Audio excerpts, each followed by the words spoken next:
우리 함께 공동기도 함께 기도하시겠습니다.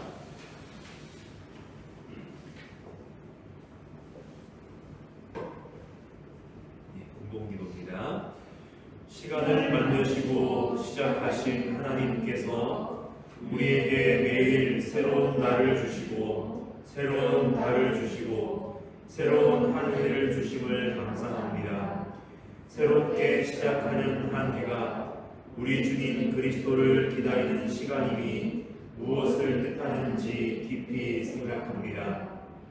근본 하나님의 본체시나 하나님과 동등됨을 당연하게 생각하지 않으시고 자기를 비워 종의 모습으로 세상에 내리신 주님, 세상의 도관 대작의 아들이 아니라 의로웠던 사람 요셉과 당찬 믿음의 사람 마리아의 아들로 오신 주님, 지혜와 키가 자라면서 하나님과 사람에게 더욱 사랑을 받으실 뿐 아니라 하나님과 사람을 온 몸으로 사랑하셨던 주님, 오늘도 이 땅에는 자기를 비우신 주님의 그 헌신, 주님을 온 몸으로 받아낸 요셉과 마리아의 믿음과 용기, 하나님과 사람을 향한 뜨거운 사랑이 그 무엇보다 절실한 이들이 많습니다. 주님의 오심은 우리들만을 위한 것이 아니요 온 세상을 위한 것임을 우리로 알게 하시옵소서.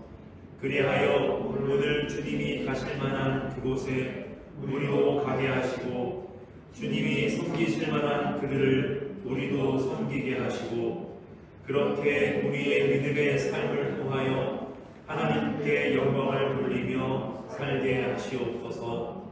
우리 삶의 주님이신 그리스도를 기다립니다. 아멘. 우리 함께 1분간 침묵하시겠습니다.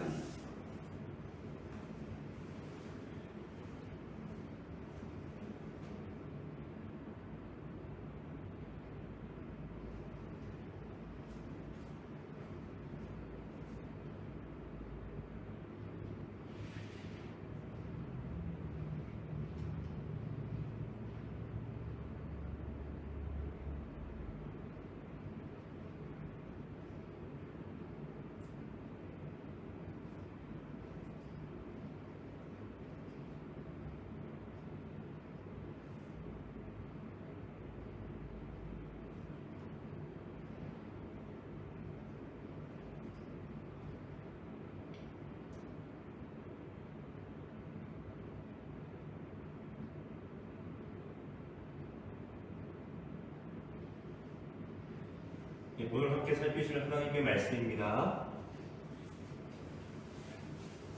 구약 성서는 이사야서 64장 1절에서 9절, 서신서는 고린도전서 1장 3절에서 9절, 복음서는 마가복음서 13장 24절에서 37절입니다.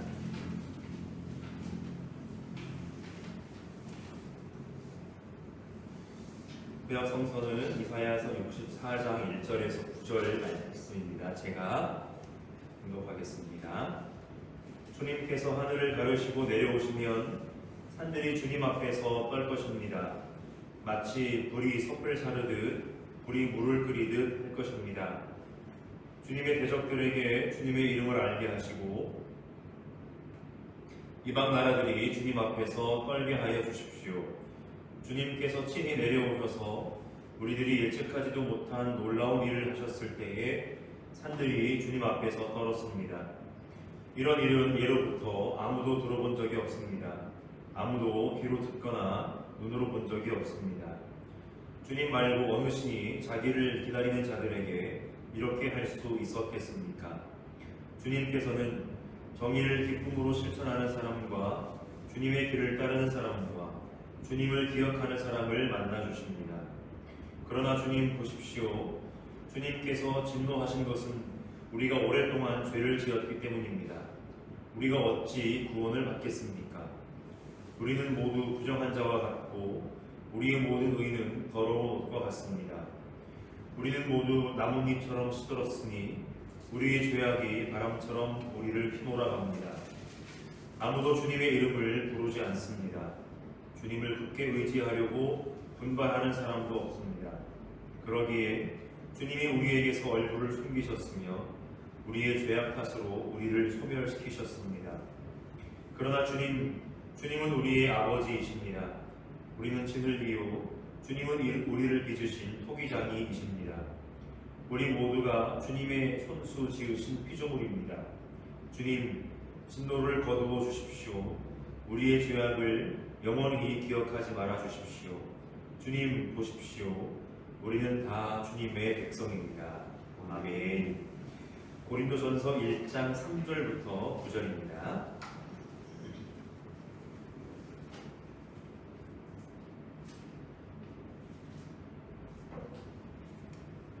고린도전서 1장 3절부터 9절 말씀 제가 읽겠습니다. 하나님 우리 아버지와 주 예수 그리스도께서 내려주시는 은혜와 평화가 여러분에게 있기를 빕니다. 나는 여러분이 그리스도 예수 안에서 받은 하나님의 은혜를 생각하고 여러분의 일로 언제나 하나님께 감사를 드립니다.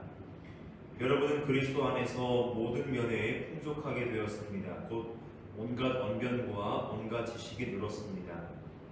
그리스도에 관한 증언이 여러분 가운데서 이렇게도 튼튼하게 자리 잡았습니다. 그리하여 여러분은 어떠한 은사에도 부족한 것이 없으며 우리 주 예수 그리스도의 나타나심을 기다리고 있습니다. 우리 주 예수 그리스도께서 나타나실 날에 여러분이 흠잡을 데 없는 사람으로 설 수 있도록 주님께서 여러분을 끝까지 튼튼히 세워주실 것입니다. 하나님은 신실하신 분이십니다. 하나님께서는 여러분을 부르셔서 그 아들 우리 주 예수 그리스도와 친교를 가지게 하여 주셨습니다. 아멘. 마지막으로 복음서 마가복음서 13장 24절에서 37절 말씀입니다.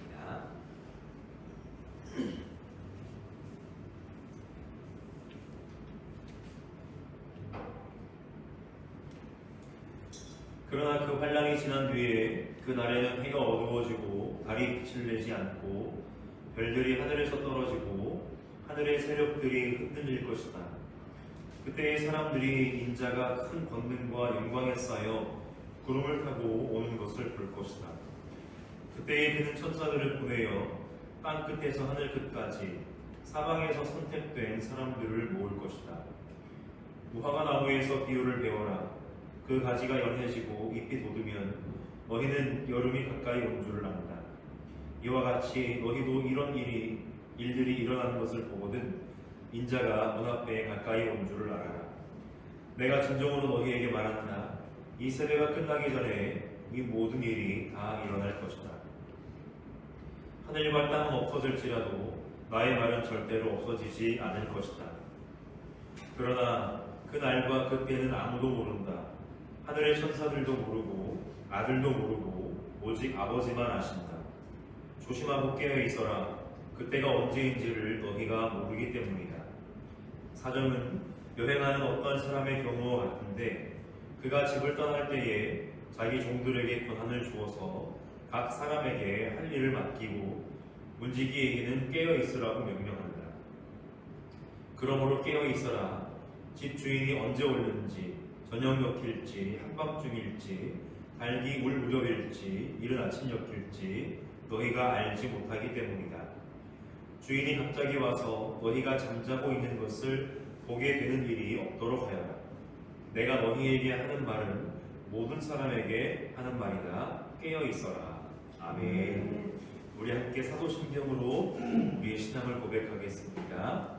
나는 전능하신 아버지 하나님 천지의 창조주를 믿습니다. 나는 그의 유일하신 아들 우리 주 예수 그리스도를 믿습니다. 그는 성령으로 잉태되어 동정녀 마리아에게서 나시고 본디오 빌라도에게 고난을 받아 십자가에 못 박혀 죽으시고 장사된 지 사흘 만에 죽은 자 가운데서 다시 살아나셨으며 하늘에 오르시어 전능하신 아버지 하나님 우편에 앉아 계시다가 거기로부터 살아있는 자와 죽은 자를 심판하러 오십니다. 나는 성령을 믿으며 거룩한 공교회와 성도의 교제와 죄를 용서받는 것과 몸의 부활과 영생을 믿습니다. 아멘.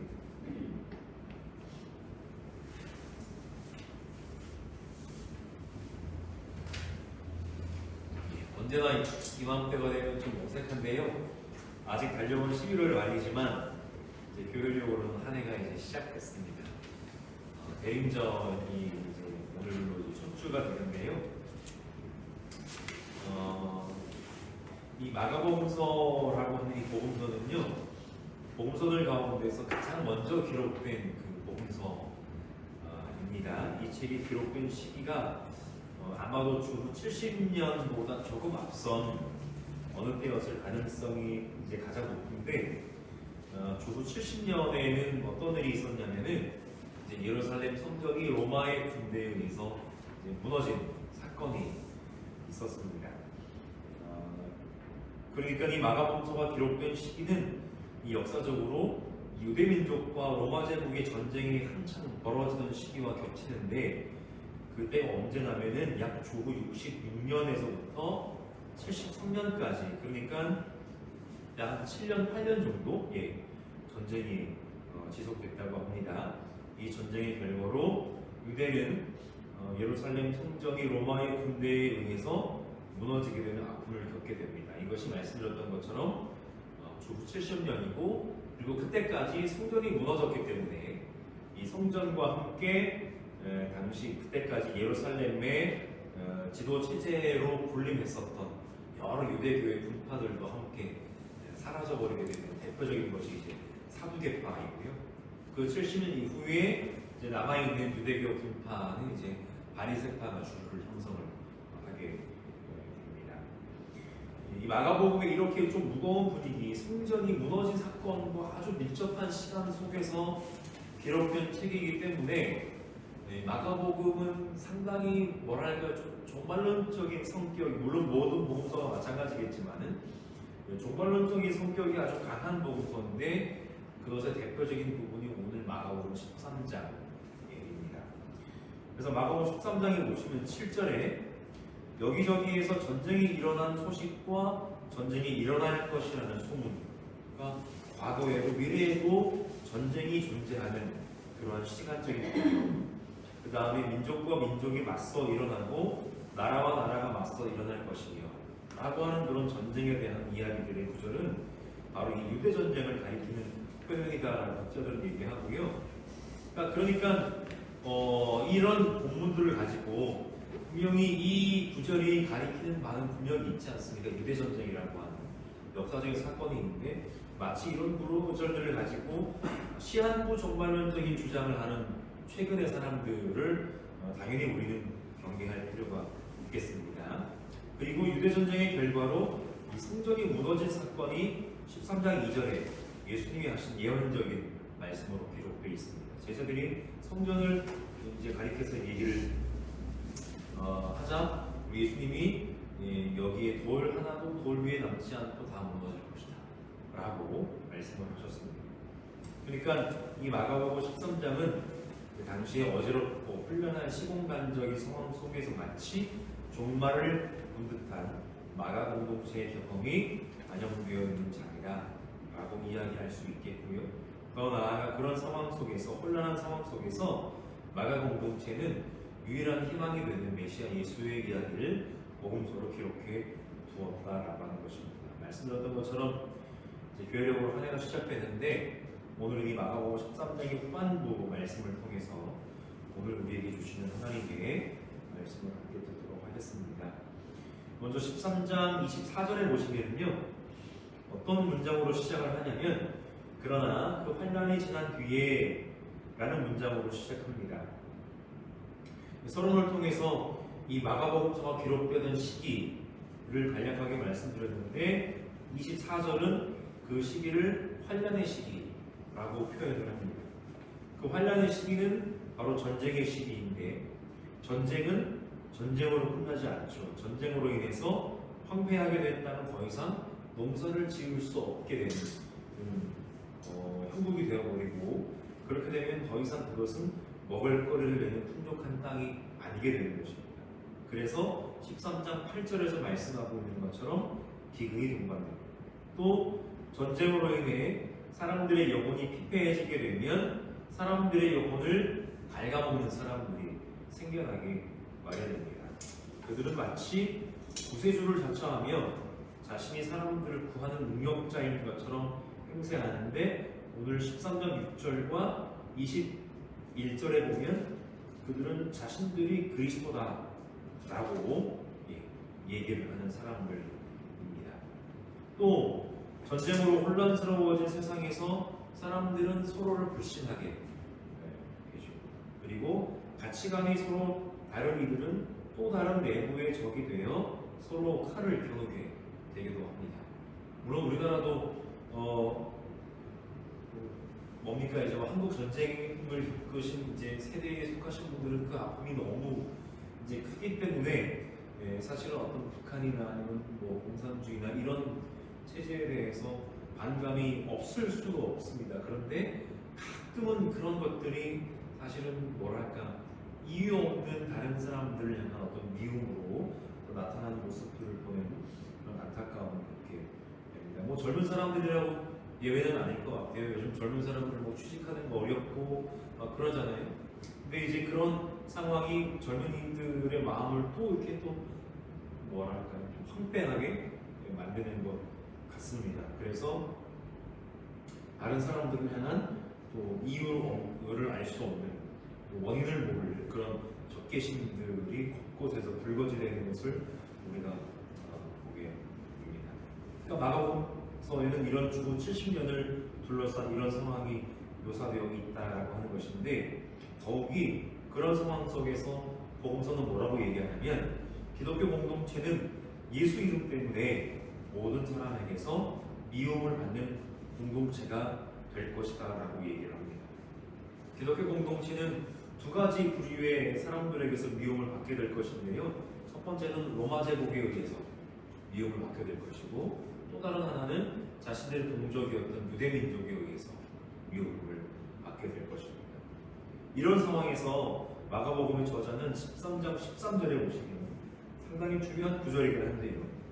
이렇게 혼란스러운 상황에서 구원이라고 하는 것은 단순히 믿습니다를 외쳐서 얻는 것이 아니라 끝까지 그런 상황 속에서 참고 견디는 사람이 구원을 받을 것이다 라고 얘기를 하고 있습니다. 오늘날 우리가 구원을 얘기하는 것과는 좀 차원이 다른 것 같아요. 근데 하지만 지금까지 말한 환란은 사실은 시작에 불과한데 이제 오늘 본문의 얘기로 돌아오면요. 지상의 환란, 사람들이 서로 전쟁을 하고 서로 미워하고 적그리스도라고 할 수 있는데 자신이 그리스도라고 자칭하는 사람들이 이것저것에서 드러나고 사람들 사이에 어떤 미움과 다툼과 갈등이 있고 이런 지상의 환란이 지난 후에는 우주적인 종말의 때가 다가올 것이다 라고 본문이 뭐라고 얘기하냐면 24절과 25절입니다. 그 날에는 해가 어두워지고 달이 빛을 내지 않고 별들이 하늘에서 떨어지고 하늘의 세력들이 흔들릴 것이다 라고 얘기합니다. 근데 이것을 마치 어떤 정말 천체 물리적인 그런 현상으로 이해를 해서는 안 되고요.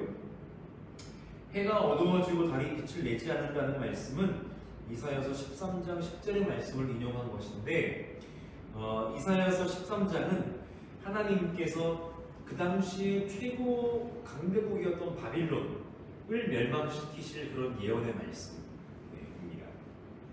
그러니까 바빌론이 사실은 하나님의 백성들을 가르치는 도구로 쓰임을 받았지만 그 민족 역시 하나님 앞에서 자기 스스로를 높이지는 삶을 돌이키지 않으면 하나님께서는 그들도 결국은 치실 것이다 라고 하는 예언의 말씀인데요. 지상에서 최고의 힘을 자랑하는 바빌론이라고 할지라도 결국 하나님의 권능에 의해 징벌을 받게 될 것이라는 예언입니다. 이것이 오늘의 말씀에서 어떻게 이해되겠습니까? 오늘 본문 마가복음도 로마 제국을 비롯한 세상 모든 제국들, 세상의 권력들은 결국 종말의 모든 것을 심판하실 하나님의 권능에 비하면 그것들은 아무것도 아니다 라고 얘기를 하고 있는 거죠. 별들이 떨어진다는 말씀은 요한계시록 6장 13절에서 반복되는 내용인데, 이 모든 것은 종말에 최후의 심판의 주체가 누구인지를 얘기하는 본문인데요.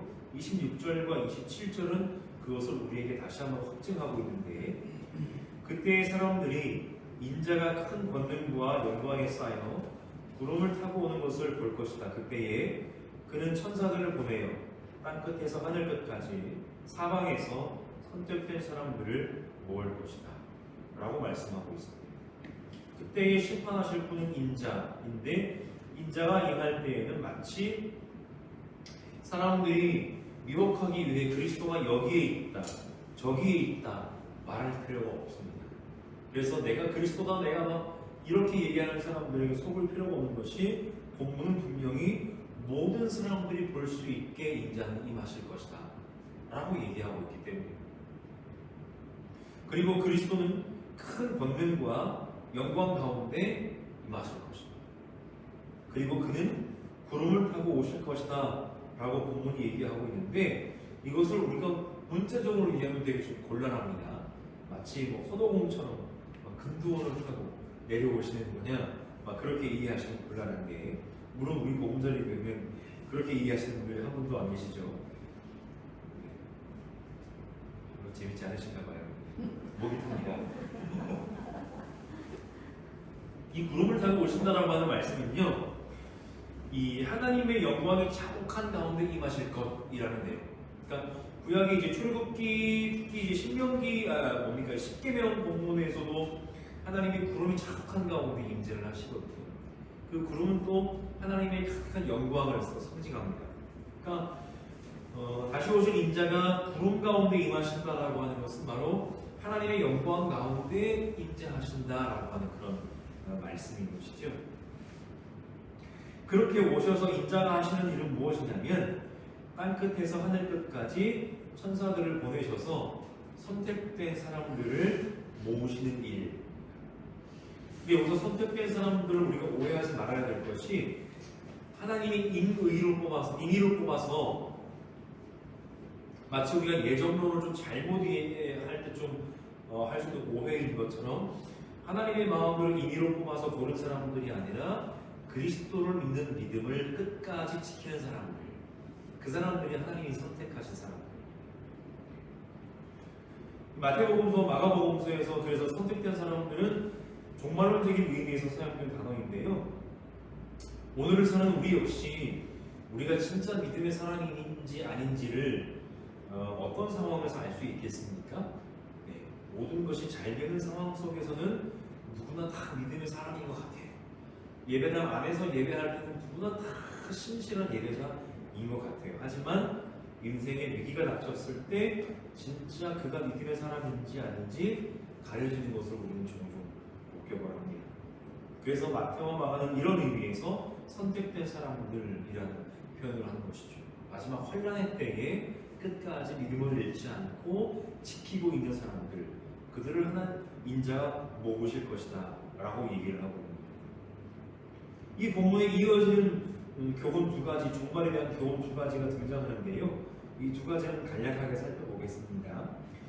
이 두 가지 비유, 그러니까 무화과 나무의 교훈, 그리고 그날과 그때는 아무도 모른다 라고 하는 말씀은 이 인자가 오실 종말에 대한 두 갈래의 가르침을 말을 해주는데, 먼저 무화과 나무의 비유는 종말의 시간은 언제고 분명히 온다 라고 하는 것을 이야기합니다. 무화과 나무의 본문에 의하면 가지가 연해지고 잎이 돋으면 여름이 가까이 온 것이 분명한 것처럼, 그리고 우리의 오늘 계절로 얘기를 하자면 잎이 마르고 떨어지면 분명히 겨울이 온 것처럼, 잎이 마르고 막 떨어졌는데 갑자기 봄이 오거나 그러진 않지 않겠습니까? 그런 것처럼 앞서 이야기한 종말의 징조들이 일어나는 것은 그만큼 종말에 심판하실 인자가 문 앞에 가까이 오셨다, 종말은 분명히 온다 라고 하는 증거라는 것입니다.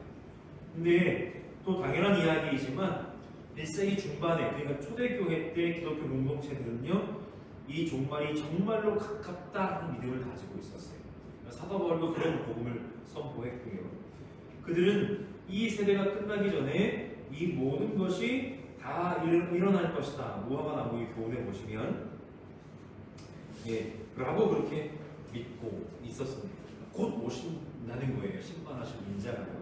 대신 물론 역사적으로 보면 그 종말은 지금까지 2000년 동안 유예되고 있기는 합니다만은, 그러나 확실한 것은 어떤 식으로든 종말은 아직 유효하다라는 거예요. 그것은 언제고 온다라는 겁니다. 그러나 우리는 그 종말의 지연을 어떤 차원으로 이해를 하냐면 바로 우리가 하나님께 돌이킬 수 있도록 하나님이 마련해 주신 은혜라고 그렇게 고백을 하는 것입니다. 또 다른 가르침, 다음에 이어서 등장하는 그날과 그때에 대한 가르침은요, 아직 유효한 종말의 날과 때는 다만 아무도 모른다라는 것입니다. 오직 하나님 아버지만이 그 날과 그 때를 아십니다. 사람은 물론이고 하늘의 천사들도 모르고 심지어 아들도 그 날과 때를 모른다고 본문 32절은 분명히 말씀합니다. 그렇기 때문에 그 날과 때가 어느 때인지 특정하는 사람들은 분명히 우리가 경계해야 되겠지만, 혹시나 그런 사람들도 있어요. 지금 일어나고 있는 여러 가지 우리 주위에서 일어나고 있는 종말적인 현상을 이야기하면서 우리로 하여금 건강한 일상을 살아가게 하지 못하고 그 날과 그때가 막 다가온 것처럼 위협적으로 말하는 사람들, 그래서 사람들에게서 건강한 일상을 뺏어가는 사람들, 그런 사람들은 또한 우리가 멀리하고 조심을 해야 될 것입니다. 그 종말의 때가 언제인지 모르고 우리가 그 때를 특정할 수 없기 때문에 계속해서 이제 지난번에 마태복음서의 말씀을 통해서 함께 나누었지만, 우리는 늘 깨어서 오늘의 우리의 삶에 더욱 충실하게 살아가야 된다라고 하는 것인데, 두 번째 가르침의 본문에서 계속되는 단어가 바로 깨어있으라 라고 하는 그런 단어입니다. 깨어있으라는 두 가지 의미가 있는데요. 첫 번째는 33절에요. 조심하고 깨어있어라 라고 할 때 이 깨어있어라는 어떤 뜻이냐면 잠들지 말고 깨어있어라 라는 겁니다. 그런데 이 이후에 나오는 몇 번의 깨어있으라는 단어가 달라요. 34절, 35절, 37절에 나온 그 깨어있어라 라고 하는 단어는 혀가 보이네요. 무슨 뜻이냐면은 눈에 힘주어 망을 본다 라는 뜻의 깨어있으라. 단어가 다릅니다. 첫 번째는 잠들지 말고 일어나 있으라는 얘기고, 또 다른 두 번째 단어는 일어나서 가만히 그냥 빈둥빈둥 있는 것이 아니라 항상 적이 언제 침투할지 이 망을 보는 이 파수꾼처럼 지켜보고 망을 보라 라고 하는 의미입니다. 어쨌든 어떤 모습이든 우리는 늘 깨어있어야 됩니다. 결론을 맺겠습니다. 오늘 우리는 새로운 한 해를 시작하는데요, 매년 반복되는 질문인 것 같지만 다시 우리 스스로에게 좀 물어야 할 것 같습니다. 우리는 왜 그리스도를 기다립니까? 라고 물어야 할 것 같습니다. 안타까운 것은 오늘날 대부분의 교회들이요, 이 대림절의 4주 기간을 교회 성탄절 행사를 준비하는 기간으로 보내고 있다는 거예요. 자, 성탄절 4주 남았으니까 일주일에 2번씩 연습하면 총 8번 연습 가능하고, 마지막 주는 매일 모여서 연습하는 거다? 이제 이렇게 얘기를 하기 시작하는 거죠. 이렇게 중요한 절기를 성탄 행사 연습하고 힘들어서 불평하고 마지막 주는 막 밤늦게까지 연습하잖아요. 서로 연습하고 힘들어서 막 서로 마음 상함을 보내는 거예요. 성탄절. 그리고 성탄 행사 당신은 자기들끼리 즐거운 한 시간을 보내며 아이들 재롱 잔치 찍느라, 사진 찍느라 바쁜 와중에 애써 예수님 생일 축하드린다며 케이크를 대동하고 자기 위안을 하죠. 그것이 오늘날 교회들이 지키고 있는 성탄의 현실. 그게 나쁘다는 얘기가 아닙니다. 기쁘고 즐거운 일이니까요. 물론 그 가운데 교회 학교 시절의 추억은 쌓일 수도 있겠으나 저는 그런 추억이 많이 없어서요. 그렇게 세대를 불문하고 예수님이 이 땅에 왜 오셨는지, 만약에 지금 그 확실하다고 하는 종말이 오늘 이 땅에 있다면 그분은 오셔서 어디로 가실지에 대한 고민은 우리들에게서 사라져버리고 말아버린다는 것. 조심스러운 이야기이지만 처음 예수님이 성전 한가운데 오시지 않은 것처럼 아마도 다시 오실 그리스도는 교회에 오시지는 않을 것 같습니다. 거기에서 우리 보금자리 교회라고 예외는 아닐 것 같아요. 또 한 가지, 처음 오신 예수를 주님으로 알아본 이들이 소수였던 것처럼 혹시나 다시 오실 그리스도께서 모을 것이라고 하는 선택받은 이들, 그리스도에게 인정받은 이들 역시 혹시나 그만큼 소수이지는 않을까 하는 그런 생각도 듭니다. 물론 그렇다고 그렇게 단정 지을 수는 없을 거예요. 어떤 분들이 설교하신 것처럼 이 중에 구원받을 사람은 몇 명 안 돼요. 이건 저는 그렇게 말 못합니다. 주님만이 아시는 거예요. 그거는 사람이 할 말도 아니고요. 그래서 오늘 본문에서 주님도 뭐라고 말씀하시냐면은 조심하고 깨어있으라 라고 그렇게 말씀하십니다. 새롭게 한 해를 시작하는 오늘 우리 보금자리 교회가 함께 다짐할 것은 늘 조심하고 깨어있는 공동체, 그리고 오늘 그리스도 즉 인자가 오신다면 어디로 가실까? 그것을 고민하는 공동체, 그리고 그리스도가 가실 만한 그곳에 우리의 발걸음도 함께 뒤따르는 공동체가 될 수 있기를 주님의 이름으로 간절히 축원합니다. 함께 시편 기도하시겠습니다. 시편 80편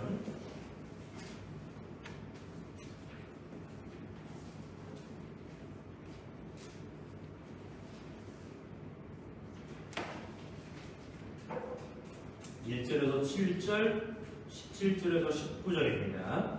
시편 80편 1절에서 7절, 17절에서 19절입니다. 함께 시편 찬송하시겠습니다. 아삽의 시, 지휘자를 따라 소산님 에두세에 맞추어 부르는 노래. 아, 이스라엘의 목자이신 주님, 요셉을 양떼처럼 인도하시는 주님, 귀를 기울여 주십시오. 그룹 위에 앉으신 주님, 빛으로 나타나 주십시오. 에브라임과 베냐민과 므낫세 앞에서 주님의 능력을 떨쳐 주십시오. 우리를 도우러 와 주십시오. 하나님, 우리를 도우러 주십시오. 우리가 구원을 받도록 주님의 빛나는 얼굴을 나타내어 주십시오. 주 만군의 하나님, 얼마나 오랫동안 주님의 백성들이 올리는 기도를 노엽게 여기시렵니까? 주님께서 그들에게 눈물의 빵을 먹이시고 눈물을 물리도록 마시게 하셨습니다. 우리의 이웃에게 시비거리가 되게 하시니 원신들이 우리를 비웃습니다. 만군의 하나님, 우리를 회복시켜 주십시오. 우리가 구원을 받을 수 있도록 주님의 빛나는 얼굴을 나타내 17절입니다. 주님의 오른쪽에 있는 사람, 주님께서 몸소 굳게 잡아주신 인자 위에 주님의 손을 얹어 주십시오. 그리하면 우리가 주님을 떠나지 않을 것이니 주님의 이름을 부를 수 있도록 우리에게 새 힘을 주십시오.